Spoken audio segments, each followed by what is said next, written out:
Hello traders, Gary Wagner here, just about 10:20 in Honolulu, 4:20 in New York. It is Monday, August the 8th, 2016, and this is the Daily Report for Gold and Silver. After the tremendous sell-off on Friday, in which we saw the market trade off about $25 on the day, we do have gold trading slightly lower on the day, currently trading off about $3.50, $13.41 call it. It's had a high of $13.44, I'm rounding up as you can see, and a low of $13.35 on the day. Silver trading nominally higher on the day, up about 2-3 cents at $19.70. It's traded to a low of $19.52, and the high on the day has been $19.86. So traders, first chart that I do want to look at today, Japanese average format.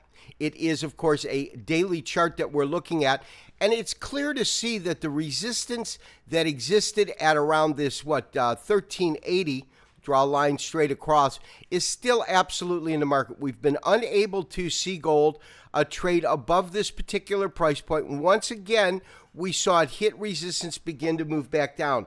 Of course, we're currently flat. We have no active trades in the market.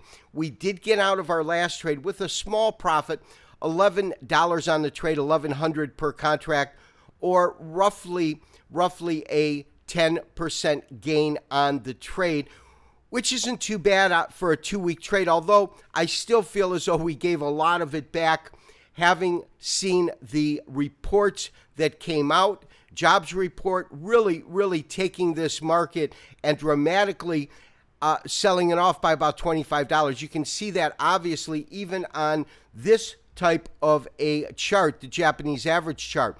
Next chart that I want to pull up, this is our standard candlestick chart.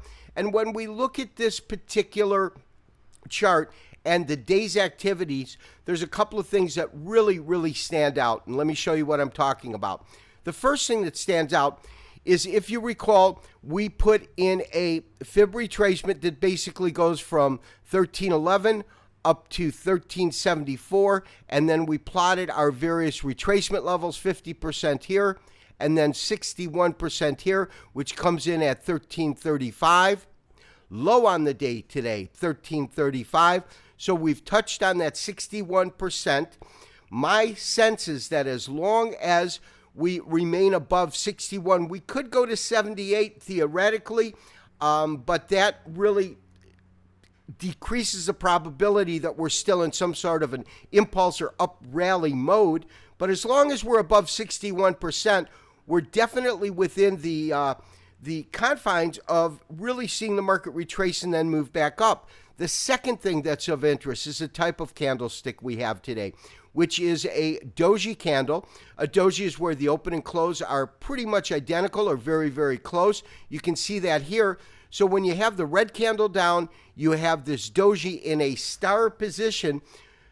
Traders who've been with me for a while know exactly what we're going to look for, which is the formation of a three-river morning star. And let's go ahead and kind of draw that in so you can see what I mean.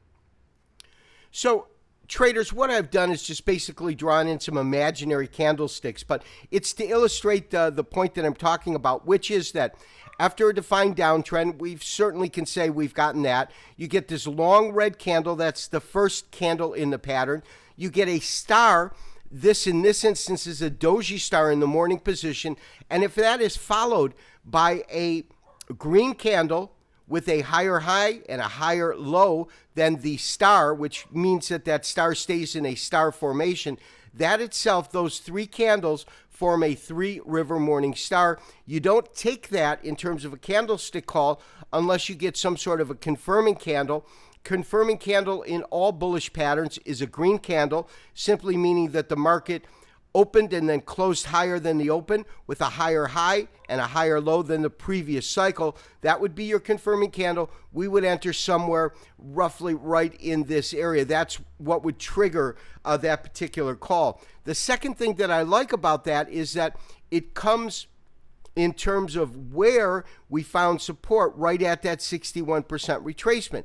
So what that says to me is, okay, we've had, in terms of our basic small count, our short count, 1, wave 1, wave 2. We've had our wave 3, our wave 4. Now, what if wave 5 is something like this?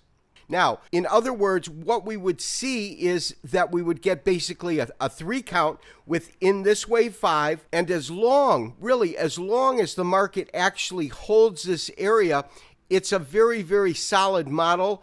And as I said, you know what we're looking for over the next couple of days, which is going to be whether or not we have that update tomorrow giving us that green candle. That would complete the Three River Morning Star. And then we, of course, would want to wait for confirmation before entering the trade. Of course, we'll send out a special trade alert to that effect. This has been Gary Wagner wishing you, as always, good trading. We'll talk to you tomorrow for another daily update and review. Bye-bye.